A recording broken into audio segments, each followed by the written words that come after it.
Narito ang Veritas News Alert Nationwide. Humigit kumulang 700 mananampalataya ang nakiisa sa Ecumenical Walk for Creation 2023 na ginanap sa Christ the King Mission Seminary sa Quezon City. Nilahukan ito ng mga kinatawan mula sa iba't ibang kongregasyon, institusyon at kristyanong denominasyon bilang simbolo ng sama-samang pagkilos sa isang hangaring pangalagaan ng nag-iisang tahanan. Kabilang sa mga nakibahagi sa pagtitipon si Lipa Archdiocesan Ministry on Environment Director Franciscan Capuchin Father Mike Flores at inihayag na ipinakita ng makahulugang gawain ang pagkakaisa ng iba't ibang denominasyon upang manawagan ng pagtugon sa kinakaharap na krisis sa klima ng bansa at daigdig. Sinabi ni Father Flores na ang pagtitipon ay paraan ng paghingi ng biyaya mula sa Diyos na lumikha upang patuloy na gabayan sa tungkuling itaguyod at pangalagaan ng sangnilikha.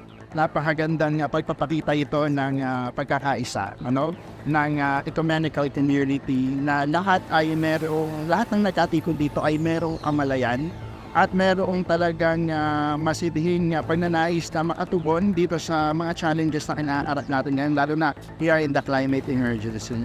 So itong ginawang pagdarasal ngayon ay isang paghingi rin talaga ng grasya sa Diyos kasi we cannot do this among ourselves even though we have this effort, but we rely talaga mainly on God's grace. Matapos naman ang paglalakad ay isinagawa ang ecumenical service sa Diocesan Shrine of Jesus the Divine Word sa pangunguna ng Catholic Bishops' Conference of the Philippines Episcopal Commission on Ecumenical Affairs, katuwang ang Philippine Council of Evangelical Churches at National Council of Churches in the Philippines.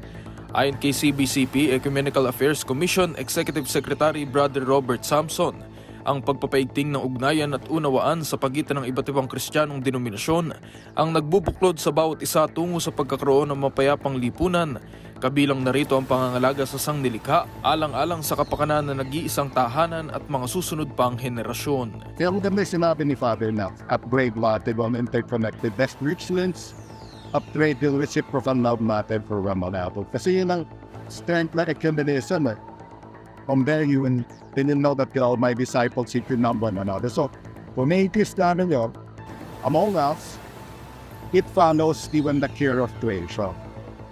Kasi alam namin yung pangangailangan ng isa't isa. Nagpapasalamat naman ang Laudato Si Movement Pilipinas sa lahat ng mga nakibahagi sa unang taon ng Ecumenical Walk for Creation 2023. Ayon kay LSMP National Coordinator Columban Brother John Dean, kahanga-hanga ang pagsuporta ng bawat isa anuman ang paniniwala at denominasyon upang magkaisa sa pagmamalasakit sa nag-iisang tahanan. Inihayag ni Brother Dean na ang Walk for Creation ay bahagi lamang ng pagdiriwang ng simbahan sa Season of Creation. Kaya naman inihikayat nito ang mga mananampalataya na patuloy na suportahan ang mga gawain ng iba't ibang diocese at parokya sa buong buwan ng Setyembre hanggang ikalawang linggo ng Oktubre. We were always surprised every year sa dami ng mga tao na nagsuporta, nagpakita ng suporta. At dahil din siguro nakita nila na we need an event that brings us together so that we can work together and respond together the climate emergency that we're facing. Samantala, hinamo naman ng Columban Lay Missionary ang mga opisyal ng pamahalaan na higit pang ipakita ang pagmamalasakit sa kalikasan, hindi lamang sa paglikha ng mga batas, kundi sa pagiging lingkod bayan na tunay na isinasabuhay at isinasaalang-alang ang kapakanan ng mga likas na yaman at bawat mamamayan. We go with the affected communities and we have to be in solidarity with them. And at the same time calling our government leaders. They are the duty bearers, and care for our common home goes beyond just implementing the laws.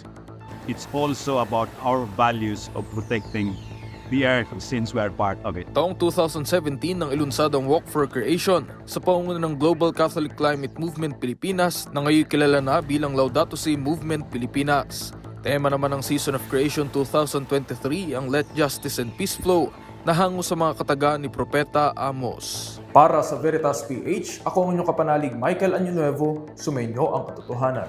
Veritas News Alert Nationwide.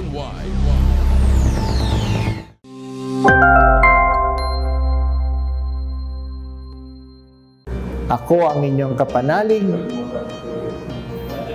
Bishop Broderick S. Pabilio mula sa Apostolico Vicariato ng Taytay, Palawan. Manood sa Veritas TV sa Sky Cable Channel 211 at mag-log on sa www.veritasph.net.